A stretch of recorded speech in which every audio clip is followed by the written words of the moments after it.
오늘 저녁에 주시는 은혜의 말씀은 마태복음 7장 6절 한 절입니다. 마태복음 7장 6절. 한 절인데요. 한번 같이 합독해 볼까요? 마태복음 7장 6절. 거룩한 것을 개에게 주지 말며 너의 준주를 대주 앞에 던지지 말라. 저희가 그것을 발로 밟고 돌이켜 너희를 찢어 상할까 염려하라. 아멘. 오늘은 이 말씀을 근거로 영적인 분별력이라고 하는 제목으로 말씀을 나누려고 합니다. 예수님은 7장으로 들어와서 개인적인 삶을 넘어서 관계를 이야기합니다. 그러면서 서로 비판하지 말아라, 판단하지 말아라. 너희들이 입법자도 아니고 하나님도 아니고 주관자도 아닌 판단자가 아닌 너희들이 어찌하여 사람들을 판단하느냐. 내 눈에 있는 들보를 빼고 그리고 형제의 눈에 있는 티를 제거한 후에 너의 삶을 살아라라고 얘기합니다. 그러면서 계속 얘기하는 게 외식하지 말아라 라고 하는 겁니다. 외식하는 자의 어조를 얘기합니다. 그러니까 지난주도 봤습니다만 마태복음 7장 1절부터 5절까지는 모든 판단을 금하는 것이 아닙니다. 예수께서 분별하는 일까지 금하지 않았다는 것은 오늘 본문 말씀이 그것을 증거합니다. 그러니까 1절에서 5절까지 분별하는 것을 금하셨다면 오늘 말씀은 필요가 없는 겁니다. 여러분 아무것도 분별하지 말아라. 아무것도 판단하지 말아라. 하나님 다 알아서 한다. 그러면 선과 악이 있어도 그냥 가만히 있으면 돼요. 그냥 악인이 있어도 하나님이 하실 것이니까. 어떤 면에서는 이것이 아주 하이퍼 캐리미니즘 같습니다. 전도할 필요 없다. 하나님이 알아서 택한 사람들 데려올 거고 때가 되면. 그리고 또 선교를 할 때도 우리가 비즈니스로 선교하면 안 된다. 선교사라는 이름을 가지고 선교지로 들어가야 된다. 그러면 공산주의, 힌두교, 무슬림은 들어갈 수 없습니다. 그래서 그런 교단들은 선교를 하지 않습니다. 근데 무조건 판단하는 것이 아니죠. 그래서 무조건 판단을 보류하고 하지 말아라 라고 하는 것이 아닙니다. 어떤 사람들은 그럽니다. 나는 그냥 이래저래 그 사람도 잘 모르고 그 사람이 뭘 생각하는지 어떤 배경인지 전 모르니까 저는 판단하지 않겠습니다. 또 어떤 사람은요, 이 사람이 옳고 그른 건 보이지만 나는 판단하지 않겠다. 근데 사실은 이미 자기가 기준이 다 있는 거예요. 이 사람이 옳은지. 그냥 어떤 면에서는 지금 관계가 그냥 괜찮은데 괜히 얘기해서 긁어서 부스럼 난다고 뭐하러 그 사람 그걸 내버려두라고. 그런다고 해서 그 사람이 사람을 죽이거나 이런 것도 아닌데 그냥 자기 삶 자기가 살게 내버려둬라 라고 해서 사실은 문제에서 싹 회피하려고 합니다. 근데 성경은 그렇게 소극적이거나 또 모든 관계에서 무시하고 또 무지한 가운데 기피하라고 하는 것을 가르치지 않습니다. 분명히 얘기합니다. 판단하라는 것이에요. 우리가 바른 기준을 가지고 옳게 분별하고 판단을 하면 그거에 의해서 하나님이 상을 주고 벌한다라고 하는 걸 이야기하고 있습니다. 오늘 한글 성경에서는 6절을 독립구절로 취급하기 때문에 논리적으로 보면 1절에서 5절까지 하고 이게 그 관계가 없는 것 같이 보여요. 하지만 헬라어 성경에서는 이게 한 묶음으로 되어 있습니다. 1절부터 6절까지가 한 묶음이에요. 그리고 7절부터 11절까지가 한 묶음입니다. 본문을 자세히 관찰해 보면 6절을 이전 구절과 연결해서 취급하는 것이 아주 타당합니다. 그러니까 예수님께서 1절에서 5절에서 형제를 판단하지 말라고 아주 장엄하게 경고하셨다는 이유를 들어서 교회에서 바른 권징을 시행하지 않는다면 교회는 교회대로 존재할 수 없어요. 형제니까 실수해도 간음을 해도 사기를 쳐도 그냥 내버려두고 품고 우리가 품어야지. 그러면 교회가 교회 모습이 안 돼요. 교회는 반드시 권징이라는 게 있습니다. 그래서 악을 행하면 교회의 순결을 위해서 하나님의 거룩함을 유지하기 위해서 반드시 징계를 하게 되어 있습니다. 그러니까 징계를 하려면 어떻게 될까요? 마태복음에서 얘기한 것 같이 먼저 한 사람이 가서 이야기를 하고 그 사람이 들으면 좋고 안 들으면 두세 사람이 갑니다. 그리고 장로를 데려갑니다. 그리고 증인을 세웁니다. 그래도 안 들으면 당회에서 콜을 합니다. 계속 권면을 해요. 그 말을 안 들으면 당회에서 징계를 합니다. 그래서 당회가, 저희 교회는 당회가 없습니다만 당회가 바뀌어요. 그래서 징계를 하게 됩니다. 그리고서 교회에다 광고를 하죠. 누구누구는 6개월 동안 성찬을 참여할 수 없습니다. 그런데 되게 그러면 어떻게 될까요? 왜 여기만 교회인가 뭐 그러고 가버립니다. 근데 정말 성숙한 분들은, 우리 어르신들은 성숙한 분들은 수찬정제를 받으면 6개월 동안 근신하면서 교회를 견뎠어요. 그리고 수찬정제를 풀 때는 축제의 분위기였습니다. 지난 6개월 동안 누구누구가 수찬정제를 받아서 순복하고 교회의 권위에 순복하고 정직하게 신앙생활을 했기 때문에 이걸 다 해지하고 그의 모든 것을 복직한다라고 해서 축복하고 기도를 해줘요. 얼마나 감격스럽습니까? 근데 그런 것들을 지금 현재 교회에서는 볼 수가 없습니다. 그러니까 결국은 이런 모든 것들은 바로 판단에서 오는 거죠. 바른 판단, 권위의 판단을 통해서 오는 것이에요. 여러분, 우리가 비록 예수님 말씀대로 우리가 재판장이란 그런 자격은 없지만, 남을 이렇게 함부로 판단하고 정죄하면 안 되겠지만, 우리는 올바른 분별과 판단을 해야 됩니다. 올바른 판단이라고 하는 것은 요한복음 7장 24절에 이런 말씀이 있어요. 외모로 판단하는 것이 아니라 공의롭게 판단한다. 그러니까 하나님의 거룩한 기준을 가지고 사람을 주님이 판단하신다는 것이에요. 공의롭게 판단하는 것은 뭘까요?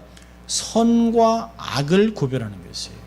거룩함과 거룩하지 않음을 구별하는 것입니다. 바울은 고린도전서 2장 15절에서 신령한 자는 모든 것을 판단한다라고 얘기했습니다. 이게 뭘까요? 영적인 것을 판단한다는 것이에요. 근데 우리는, 사람들은 연약하기 때문에 영적인 것을 별로 판단하지 못해요. 그 사람의 어떤 겉모습이나 그 사람이 하는 행동이나 그 사람의 말을 듣고 굉장한 사람 같다.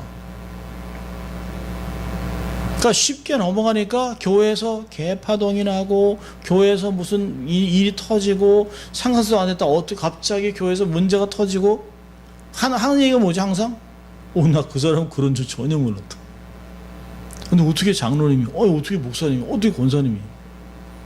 그러니까 분별력이 얼마나 중요한지 몰라요.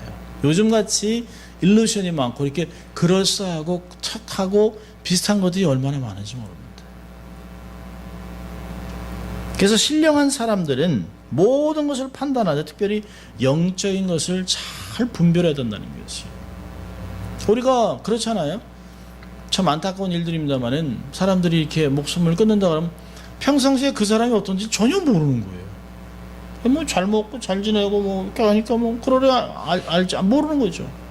아내와 남편 사이에서 남편이 뽀젓이 있는데 아내가 우울증으로 해서 자살을 합니다. 남편이 이유를 전혀, 근데 이렇게 쫙 조사를 해보면 그게 있어요. 언젠가 그게 시작된 게 있어요. 분별하지 못하는 거예요. 이 분별하지 못하는 거 어디서 나올 거예요? 무관심에서 오는 거죠. 무관심.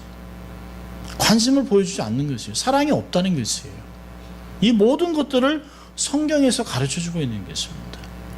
무관심으로 난 괜찮아 라고 하는 게 아니라는 거죠. 여기서 얘기하는 게 뭘까요? 형제들이라고 얘기하잖아요. 너희 형제들은 서로 저 사람한테 티가 있구나. 근데 나는 더 큰 게 있어. 나를 먼저 정결하게 한 후에 사랑으로 기도하고 정말 사랑하고 권면하는 마음으로 그 사람을 세워주기 위해서, 사실은 제 눈에 이런 게 보이는데 혹시 맞나요? 제가 어떻게 도와드릴까요? 라고 그 사람을 세워주라는 것이에요. 판단이 없이는, 분별이 없이는 그런 일이 안 되는 것이죠. 여러분, 사도 요한이 요한일서 4장 1절에서 말하고 있는 것을 우리는 좀 귀담아 들어야 됩니다. 뭐라고 했냐면, 사랑한 자들아 영을 다 믿지 말고 오직 영들이 하나님께 속하였나 분별하라. 많은 거짓 선지자가 세상에 나왔습니다. 굉장한 것이죠. 이단도 얼마나 많은지 몰라요. 우리는 영들이 하나님께 속하였는지 분별해야 됩니다. 이것이 정말 선한 것인지 거룩한 것인지 하나님의 뜻인지, 이게 정말 미래지향적인 것인지 분별해야 된다는 것이죠. 쉽지 않죠. 자, 오늘 본문을 보면 짧습니다만은 여기 보면 거룩한 것과 진주라는 두 가지를 이야기합니다. 그러니까 거룩한 것을 개한테 주지 말아라. 너희 진주를 돼지에게 던져주지 말아라. 이 얘기를 합니다. 자, 거룩한 것과 진주는 뭘까요? 구약에서는 주로 하나님과 그분의 말씀, 그분의 임재를 드러내는 성전, 또 성전에서 종사하는 모든 레위인, 대제사장, 그들 행하는 모든, 그 다음에 성물, 얘기대로 다 거룩한 거예요. 선체, 기름, 이렇게 이런 모든 제물들이 다 아름답습니다. 다 거룩합니다. 그래서 거룩이라는 단어를 썼어요. 근데 요한복음 17장 17절에서는 예수님이 이렇게 얘기합니다. 저희를 진리로 거룩하게 하옵소서. 하나님의 아버지의 말씀은 진리입니다. 그러니까 예수님께서 이야기하는 거룩한 것은 말씀이에요. 그러니까 지금까지 보면 너희들이 들은 이 모든 말씀들은 거룩한 것이다라고 얘기합니다. 이 거룩한 말씀은 너희들이 이미 거룩하여졌다. 내가 한 말로 너희들이 이미 거룩하여졌다라고 요한복음 15장은 이야기합니다. 진주는 뭘까요? 진주는 예수님의 예화 중에서 천국의 비유를 무엇으로 들까? 어떤 사람이 진주를 해서 진주로 얘기합니다. 아주 가치 있는 것을 얘기하죠. 이 가치 있는 거 얻기 위해서 자기 재산을 다 팔아서 진주를 산다는 거예요. 그러니까 하나님의 나라도 이 세상의 모든 것을 주고서 바꿀 만한 그만한 가치가 있다라고 얘기할 때 하나님이 그런 비유를 썼어요. 그러니까 여기서 얘기하는 그 거룩한 것과 진주는 주님이 산상보훈을 통해서 하신 천국의 시민 헌장인 말씀을 이야기하는 것이에요. 너무 거룩하고 진주같이 귀한 말씀이죠. 그러면서 이 말씀을, 이렇게 귀한 말씀을 너희들은 어떻게 다뤄야 될 것인가, 그걸 얘기하는 것입니다. 여기 보니까 거룩한 것을 개에게 주지 말고 너희 진주를 돼지 앞에 던지지 말아라. 저희가 그것을 발로 밟고 돌이켜 너희를 찢어 상할까 염려하라. 그래서 예수님은 참 건설적이고 아주 긍정적이고 미래지향적인 말을 많이 하셨어요. 그렇지만 잘못된 것을 보면 아주 직선적으로 아주 그냥 정확하게 지적을 했습니다. 바리새인이나 서기관들한테는 뭐라고 했습니까? 회칠한 무덤, 겉에는 말짱한데 안에는 아주 썩은 내가 나는 독사의 새끼들, 독을 품고 있다는 거예요. 또 안티바 헤롯 안티바한테는 저 여우, 이렇게 얘기했습니다. 예수님은 아주 복을 받을 만한 가치가 없는 사람에게는 아주 혹독하게 말씀하셨습니다. 자, 그렇다면 본문에서 얘기하는 개와 돼지가 주는 의미는 뭡니까? 자, 개라고 하는 것은 예수님이 얘기하실 때, 개라고 얘기할 때 사실 이제 어느 여인이 와서, 이방 여인이 와서 자기의 아이를 고쳐주십시오라고 할 때 쓴 개는 다른 개입니다. 그래서 쿠나리아라고 하는, 주여 내 딸을 고쳐주십시오. 그러니까 주님이 나는 약속의 자녀들에게 밖에 줄 것이 없다. 자녀의 떡을 개한테 줄 수 없다라고 얘기할 때 개라는 말을 여인이 딱 듣습니다. 쿠온이라고 하는 들깨를 안 쓰고 예수님이 쿠나리아라고 하는 단어를 쓰고 금방 알아들어요. 그래서 그 여인이 주여 그 집에서 기르는 그 예쁜 강아지, 그 강아지도 주인의 상에서 떨어지는 부스러기를 먹습니다. 그러니까 그 부스러기 은혜를 달라는 거예요. 그러니까 내 믿음이 크다라고 고쳐줍니다. 근데 여기는 쿠나리아라는 그런 그 애완견을 얘기하는 것이 아니에요. 들깨를 얘기합니다. 쿠온이라고 하는 단어를 씁니다. 그러니까 여기 개라고 쓰여진 이 쿠온이라는 단어는 팔레스타인 지방의 야생개, 들깨, 더러운 개들입니다. 반려견을 가리키는 말이 아니에요. 그러니까 돼지보다는 덜 더러운, 더럽지만 돼지보다는 덜 더러운, 덜 위험한, 그러니까 그런 존재들에게는 구원의 진리의 말씀을 줘도 아무 그 가치가 없다는 거예요. 그 가치를 얻을 수 있는 사람들이 없다는 거예요. 구원의 진리를 모르는 이방인들에게, 성도들의 음해하는 이단들에게 그 진리의 말씀을 나눠야 아무 가치가 없다는 거예요. 오히려 그런 말을 던졌다가 나눴다가 오히려 반박이나 받는, 또 바보 취급을 받는 그런 일들이 생길 거라는 것입니다. 자, 돼지는요, 그 돼지로 번역된 그 원어는 코이론인데요, 코이론은 집에서 이렇게 기르는 그 가축 돼지가 아니에요. 멧돼지를 얘기합니다. 멧돼지. 뭐 돼지 자체로 부정한 짐승인데요. 아주 더러운, 아주 싸나운, 나온 이빨로 막 사람을 막 그냥 받고 막 그냥 땅을 파고 막 더러운 이거 막 먹는 그런 야생 멧돼지입니다. 그러니까 팔레스타인 멧돼지는 아주 사납고 더러워요. 그래서 들깨와는 상대가 안 됩니다. 아주 포악한 짐승이에요. 어금니로 받고 발로 짓밟고 찌는 일이 종종 있어서 이스라엘 목자들이 여행자냐 꼭 긴 막대기를 갖고 다니면서 이게 피했던 것들이 있습니다. 자, 이 얘기하는 본문에서 개나 돼지는 그런 짐승을 이야기하는 건 아니죠. 왜냐하면 개나 돼지라고 하는 건 이방인들입니다. 그러니까 가치를 모르는, 하늘나라에 대해서 모르는, 언약 밖에 있는 자들, 이런 이야기를 이야기합니다.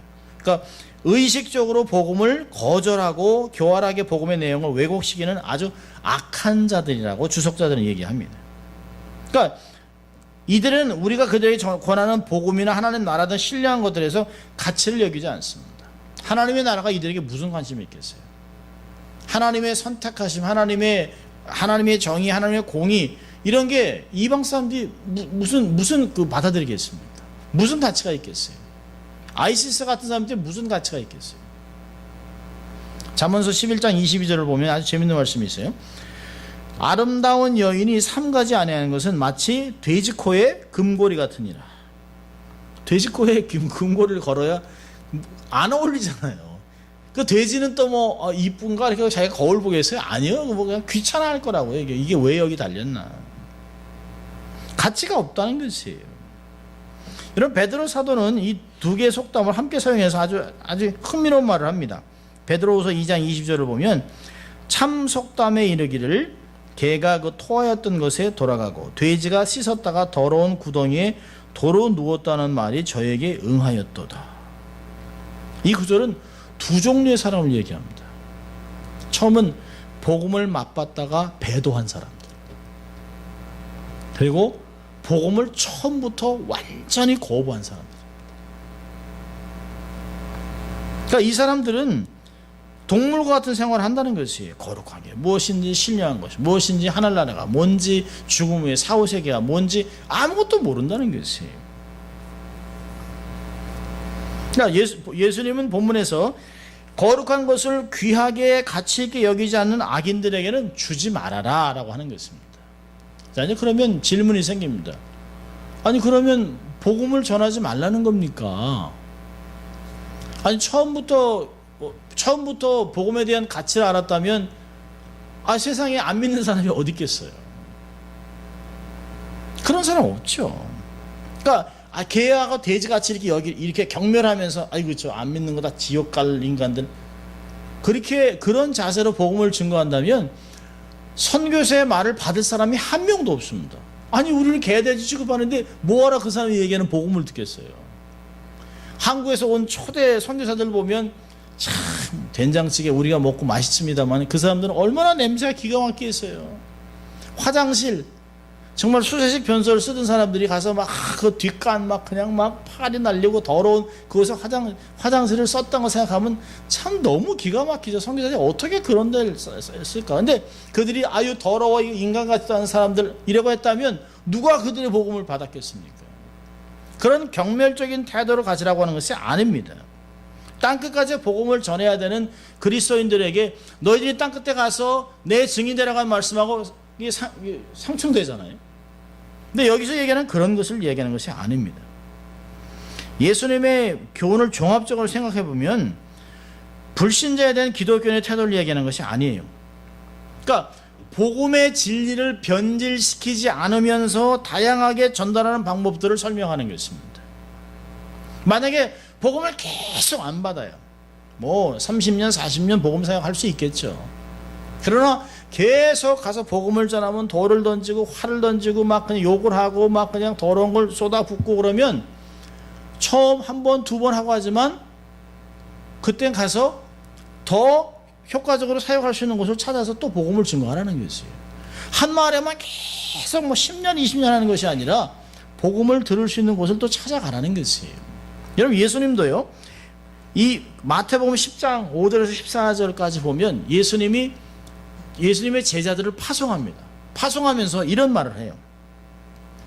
예수께서 12를 내어보내시며 명하여 가라사대 이방인의 길로도 가지 말고 사마리아의 고을에도 들어가지 말고 차라리 이스라엘의 집에 잃어버린 양에게로 가라. 가면서 전파하여 말하되 천국이 가까웠다 하고 병든 자를 고치며 죽은 자를 살리며 문둥이를 깨끗하게 하며 귀신을 쫓아내되 너희가 거저받았으니 거저주라. 너희의 전대에 금이나 은이나 동이나 가지 말고 여행을 위하여 주머니나 두벌 옷이나 신이나 지팡이를 가지지 말라. 이는 일꾼이 저먹을 것을 받는 것이 마땅하니라. 아무 성에나 촌에 들어가든지 그 중에 합당한 자를 찾아내어 너희 떠나기까지 거기서 머물라. 그 집에 들어가서 가면서 평안하기를 빌라. 그 집이 이에 합당하면 너희 빈 평안이 거기 임할 것이요 만일 합당치 아니하면 그 평안이 너희에게 돌아갈 것이라. 누구든지 너희를 영접지 아니하고 너희 말을 듣지도 아니하거든 그 집이나 성에서 나가 너의 발에 먼지를 떨어버려라. 주님이 얘기하신 거예요. 복음을 안 받으면 받을 때까지 이렇게 하라는 게 아니에요. 아직은 때가 아니구나. 그러면 거기서 정리를 하고 또 사역지로 옮기라는 것이에요. 여러분 이런 교훈들을 사도들도 실천했습니다. 사도행전 13장 46절을 보면 바울과 바나바가 담대히 말하여 가로되 하나님의 말씀을 마땅히 먼저 너에게 전할 것이로되 너희가 버리고 영생 얻음에 합당치 않은 자로 자처하기로 우리가 이방인에게로 향하노라. 그런 후에 이방인들이 말씀을 달게 받아 엄청나게 많은 사람이 죽게 돌아옵니다. 그러니까 안 되는 사역에서 막 복음을 거부하고 막 그 완악한 가운데 대적하고 막 죽이려고 하는 곳에서 계속 하라는 것이 아니에요. 그러니까 사도 바울이 하다 안 되니까 하나님 막는 걸 보고 너희들이 아닌 이방인에게로 가겠다는데 이방이 갔는데 복음이 엄청난 열매를 거둡니다. 사도행전 18장 6절을 보면 저희가 대적하여 회방하거늘 유대인들이요 바울이 옷을 떨어가려되 너희 피가 너희 머리로 돌아갈 것이요 나는 깨끗하냐 이후에는 이방인에게로 가리라 라고 갑니다. 그리고 이방인에서 엄청난 열매를 거두면서 다소지방으로 해서 모든 그 터키 지역 끝까지 복음을 전하면서 교회들을 막 세워나갑니다. 그러니까 예수님께서는 거룩한 명령, 거룩한 하나님의 말씀을 귀하게 여기지 않는 악인들에게 주지 말라고 말씀하신 것이에요. 바울과 같이 지혜롭게 판단해서 거룩한 말씀을 귀하게 여기지 않고 거절하는 악인들에게 그 말씀을 주지 말고 그 말씀을 귀하게 받는 대상들에게 복음을 전하라고 하는 것입니다. 그러니까 얼마나 판단을 잘해야 되겠습니까? 그러니까 거룩한 것을 개에게 주지 말고 너희 진주를 돼지 앞에 던지라라고 하는 말씀은 우리가 다른 사람을 권고하는 일에 복음을 전하는 일에 하나의 지혜로운 경종으로 우리에게 들려주는 것입니다. 어떻게 전할 것인가, 어떻게 나눌 것인가, 누구에게 갈 것인가 하는 것입니다. 사실 우리 주변에는 정말 개와 돼지에 비유될 사람들이 많이 있어요. 배도자들이 너무 많습니다. 마지막 때가 되면 그렇게 될 것이라고 얘기를 했습니다만은 지금 시대같이 정말 가나안 성도, 저는 처음에 가나안 성도가 뭔가 그랬어요. 어느 교회 이름인가 했더니 거꾸로 안 나가, 교회 안 나가. 너무 기가 막혀요. 그리고 그게 마치 정당한 것이 나는 교회가 싫으니까 나는 교회 안 나가면서 신앙생활 잘한다. 말도 안 되는 이야기입니다. 아무리 활활 타는 나무도 불에서 딱 떼내면 금방 숯덩어리가 돼요. 금방 꺼져요. 교회에서 얘기하는 우리라고 하는 개념의 고백을 할 수가 없어요. 우리에게 일용할 양식. 근데 어째서 우리 혼자서 어떻게 주기도문을 합니까? 어떻게 혼자서 사도신경을 외울 수 있어요? 이것도 거짓말이에요. 혼자서는 절대 신앙생활 할 수 있게 만들어진 것이 아닙니다. 생각해 보세요.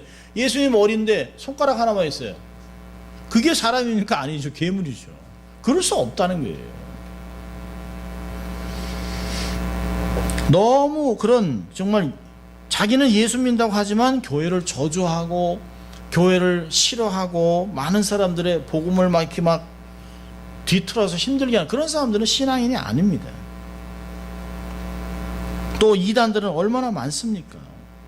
여러분 우리가 복음을 전하다가 절대로 이 논박하는 곳에 들어가면 안 돼요. 여러분 세상에는 지식이 있는 사람이 참 많습니다. 과학의 지식도 얼마나 많습니까?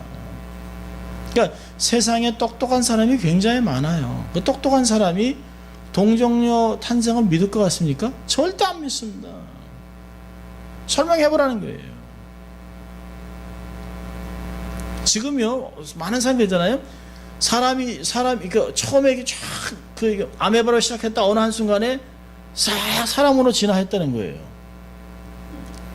그런데요, 요즘 점점 과학이 발달하면서 그 과학 속에서 하나님이 주시는 많은 것들을 발견하면서요, 사람과 그 원숭이 사이에는 도저히 근접할 수 없이 차이가 너무 많다는 거예요. 많은 사람이요, 그랬습니다. 세상에, 은하수도 있고 얼마나 많은데 이 지구가 천천히해서 요거밖에 안 되는데 외계인이 나타나면 어떡하겠냐요. 외계인이 나타나면 또 세상, 지구에도 살 데가 얼마나 많은데 라고 얘기합니다. 근데 과학이 발달하면서요, 어떤 결과가 나오냐면 그 많은 곳에 사람이 살 수 있도록 산소가 있고 공기가 있고 이렇게 인바이런이 만들어진 거는 옛날에는 막 5만 개, 5억 개라 하는데 지금은요 500개가 안 된답니다. 그래서 점점 지구 같은 데가 없다라고 나와요. 그 과학자들도 얘기하면 이래 그냥 넘어가는 거지. 그런 사람들한테 창조론이니 이런 것들을 논쟁할 이유가 없어요. 복음 전하는 건 논쟁이 아닙니다. 그러니까 논쟁하면 이미 전도가 안 되는 거예요. 그런 사람들에게는 거룩한 것을 줄 필요가 없어요. 진주를 던져줄 필요가 없습니다. 그들은 스스로 세상의 것으로 만족하고 살아가는 짐승과 별 차이가 없어요. 하나님이 은혜를 주셔야 되는 것이. 여러분, 교만한 사람을 권면하다가요 오히려 욕을 먹습니다. 이 잠언서도 9장 7절에 그럽니다. 거만한 자를 징계하는 자는 도리어 능욕을 받고 악인을 책망하는 자는 도리어 흉을 잡히느니라. 그러니까 정말 지혜로운 복음을 들을 사람에게 복음을 전해야 말씀이 전파되는 것이에요. 자, 오늘 본문을 보면서요, 세 가지를 저는 적용해 봤는데요. 첫째는 뭐냐면, 진리는 모든 사람을 위한 것이 아니에요. 기독교 진리는 불신자를 위한 것이 아닙니다. 저는 주일 예배는 절대로 구도자의 예배가 아니라고 믿는 사람입니다. 주일 예배는 하나님의 택한 백성들이 하나님이 제정한 날에 와서 하나님을 영화롭게 하고 그분의 말씀 받고 한 주간을 살기 위해 하나님 앞에 다시 재충전을 받는 그런 언약 공동체의 약속입니다. 불신자를 중심으로 해서 얘기하는 것이 아니에요. 물론 아무것도 모르는 사람 사랑해야죠. 그들에게도 진리가 되도록 가르쳐야지요. 그러나 가르치는 것과 그 사람을 중심으로 드리는 예배는 다른 것입니다. 사람을 중심으로 하는 예배와 하나님을 중심으로 하는 예배는 확연하게 다를 수밖에 없습니다. 신령한 것은 오직 성령으로만 이해할 수 있어요. 고린도전서 2장 13절과 14절은 이렇게 얘기합니다. 우리가 이것을 말하거니와 사람의 지혜에 가르친 말로 아니하고 오직 성령의 가르치신 것으로 하니 신령한 일은 신령한 것을 분별하니라. 육에 속한 사람은 하나님의 성령의 일을 받지 아니하나니 저에게는 미련하게 보이며 또 깨닫지도 못하는 이런 일은 영적으로야 분별함이니라. 그러니까 성령으로 하지 않고는 예수를 주라고 할 수 있는 사람이 아무도 없습니다. 고린도전서 12장 3절은 이야기합니다. 여러분, 기독교의 진리 중에 불신자에게 필요한 게 뭡니까? 예수 그리스도의 대속의 은총입니다. 그 은총을 경험하면 죄로 회개하고 예수 그리스도의 은혜를 받아들이라 하는 그거예요. 그 후에는 내세의 약속이고 하나님의 놀라운 축복과 언약의 백성이 된다라고 하는 그거예요.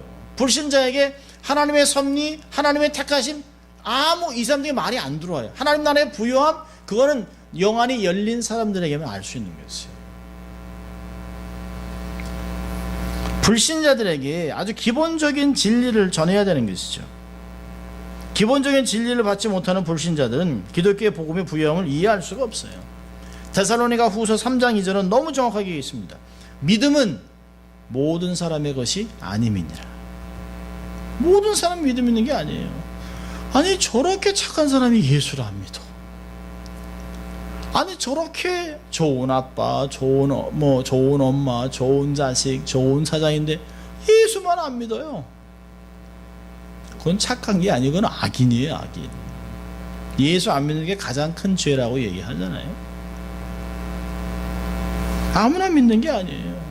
믿음이 아무에게 있는 게 아니에요. 이것은 여러분 신자들에게도 동일한 원리가 적용됩니다. 모든 신자에게 동일한 것을 가르칠 수가 없어요. 어떤 사람 알아듣었으면 못 알아듣습니다. 이게 고린도전서 3장 1절과 2절을 보면 이런 얘기 있어요.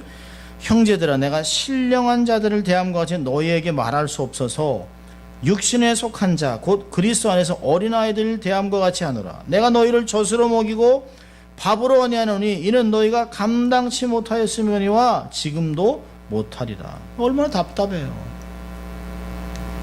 믿는 성도들이라도 영적 생활에 깊이가 없으면 하나님 진리의 심층 부분을 이해할 수가 없어요. 그래서 히브리서 6장 1절 2절 이렇게 얘기합니다.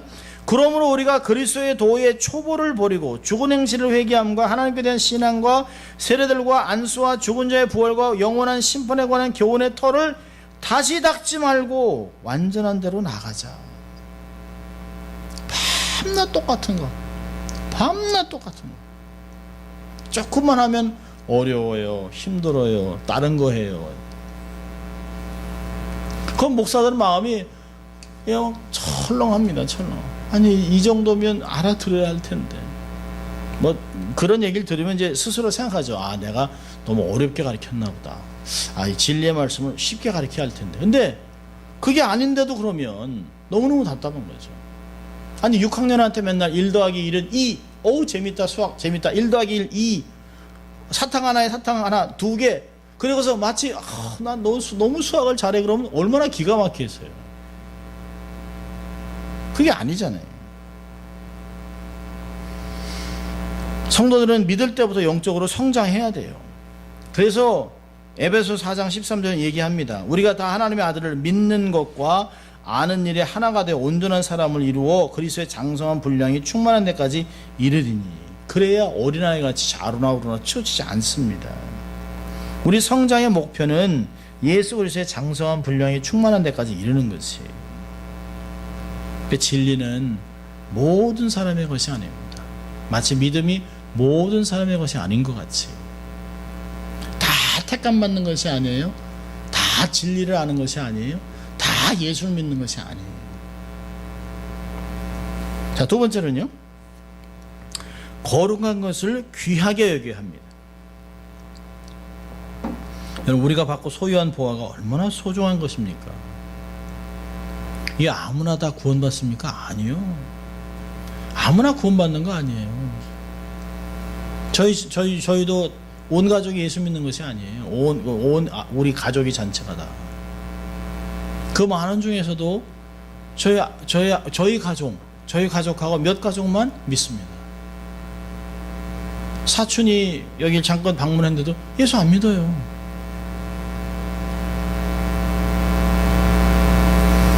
아무에게 주신 것이 아니에요. 아무에게나 이렇게 너 구원받아라 이렇게 막 던져준 것이 아닙니다. 하나님의 말씀을 정말 소중하게 여기고 마음에 새기고 살아야 돼요. 거룩한 것은 언제든지 거룩하게 다뤄야 합니다.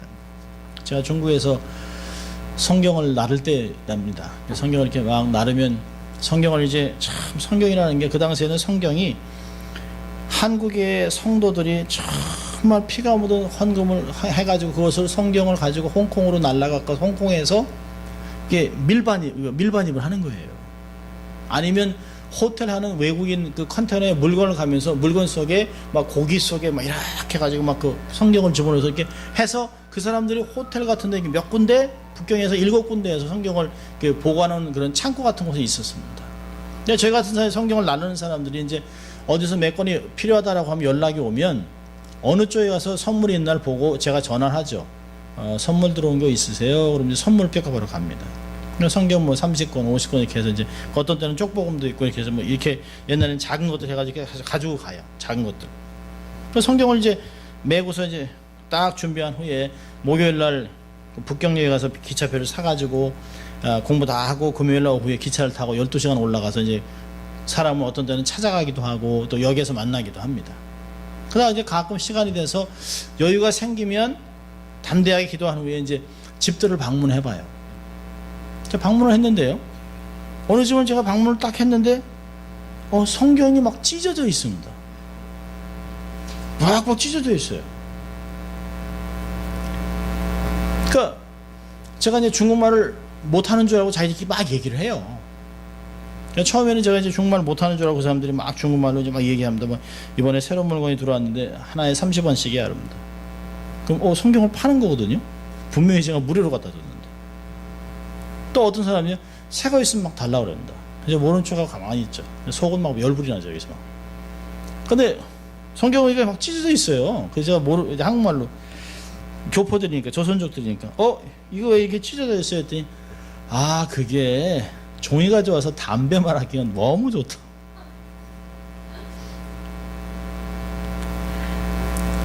근데 옆에 있는 사람이 종이가 부들부들해서 아주 화장실 가기 너무 좋다고, 변소에 쓰기 좋다고. 이게 너무너무 가슴이 아픈 거예요. 그러면서도 뭐라 하냐면 좀 좋은 걸 가져오라는 거예요. 좀 좋은 거. 너무 속상하죠. 그런데 어떤 그 지하교회에 있는 사람들을 보면 성경을 받아가지고 막 너무 감격에 막 눈물에 그냥 막 입 맞추고 막 이런 사람들이 있습니다. 누구한테 주기를 원하겠어요? 저는 담배 말아먹는 사람한테는 절대 더 이상 하지 않습니다. 귀한 것을 귀하게 볼 줄 아는 사람들. 그게 얼마나 중요한지 몰라요. 거룩한 것은 거룩하게 여길 줄 아는 사람에게 주어져야 합니다. 우리도 하나님의 말씀, 하나님의 교회, 하나님의 자녀된 교우들, 한 가족된 사람들을 귀하게 여길 줄 알아야 합니다. 복음 때문에 하나 된 것을 귀하게 여겨야지요. 아무나 주는 것이 아니에요. 자, 세 번째는요. 그래서 영적인 분별력을 키워야 합니다. 매사에 분별해야 돼요.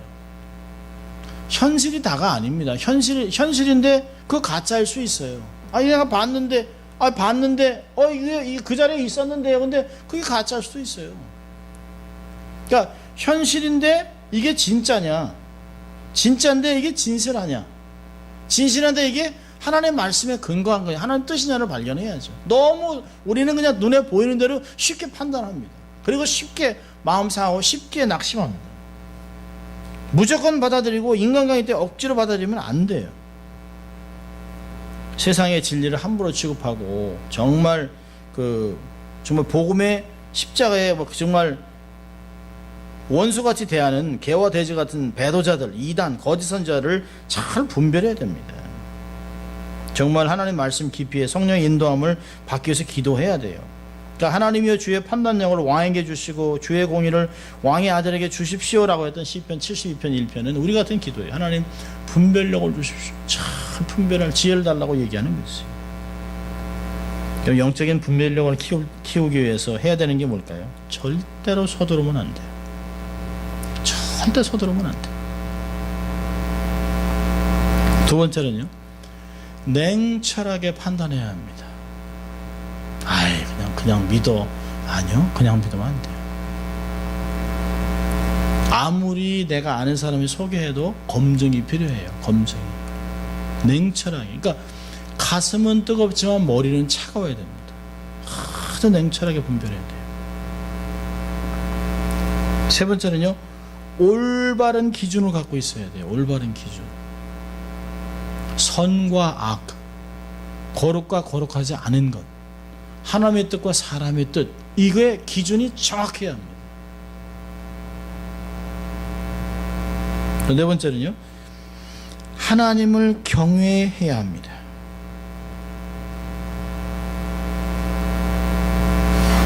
그리고 기도해야 돼요. 하나님, 제가 하나님을 잘 드러낼 수 있도록, 하나님의 뜻을 잘 발견할 수 있도록, 사람에 의해서, 환경에 의해서, 말에 의해서, 어떤 정말 사탕 발린 말에 의해서 좌로나 우로나 좌충우돌하지 않도록 하나님 도와주십시오. 또 하나는요, 분별력이 있는 사람들을 주위에 같이 둬야 합니다. 영적으로 탁월한 사람들과 함께 있어야 돼요. 영성이 있는 사람도 있어야 됩니다. 여러분, 영성이라는 것은 영성이 없는 사람하고 있으면 바닥이 납니다. 바닥이. 그냥 쭉 빠져나가요. 쭉 빠져나가요. 나 싫어 하다가도 옆에서 계속 그러면 쫓아가요. 친구 따라 강남 가는 거예요. 안 한다고 해도 10번, 20번 하면 넘어가요. 여러분, 사람이 한 번 하기가 어려운 거지, 2번, 3번은 괜찮아져요. 사람들이. 늘 그런 거예요. 여러분, 하나님 나라는 덮어놓고 싸구려로 아무나 오세요, 문 열렸으니까 들어와서 보세요, 그런 나라가 아닙니다. 하나님 나라는 닫혀 있어요. 그리고 좁은 문을 열어놓고 정말 이 사람이 들어올 자냐 안 들어올 자를 확실하게 보고 그들이 들어옵니다. 아무나 들어오는 게 아니에요. 하나님 나라로 정말 너에게 아무나 와라라고 하는 그런 전시전람회가 아닙니다. 하나님 나라는 그렇지 않아요. 하나님 나라는 아주 셀렉티브합니다. 아주 좁아요. 아주 힘이 들어요. 아무나 들어가지 않아요. 이게 하나님 나라의 큰 도리입니다. 그 좁은 곳에 내가 들어간다고 하는 게 얼마나 감사한지 몰라요. 내가 믿음으로, 내가 예수 그리스도가 나의 주라고 고백할 수 있는 그 믿음, 그걸로 들어가는 거예요. 얼마나 놀랍습니까?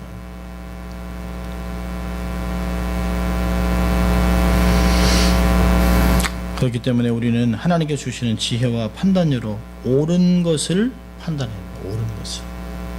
오늘 얘기하잖아요. 판단을 해야 돼요. 거룩한 것을, 이게 정말 거룩한 하나님 말씀인데 이 말씀을 내가 참 마음에 새겨보니까 너무 좋은 거예요. 하나님의 사람으로 이 땅에 살아가기 너무너무 감사하다.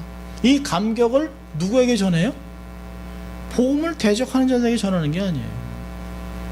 물론 모든 사람에게 복음을 증거하지요. 그러나 효과적인 사역을 위해서 몇 번 하다 안 되면 저주하는 게 아니죠.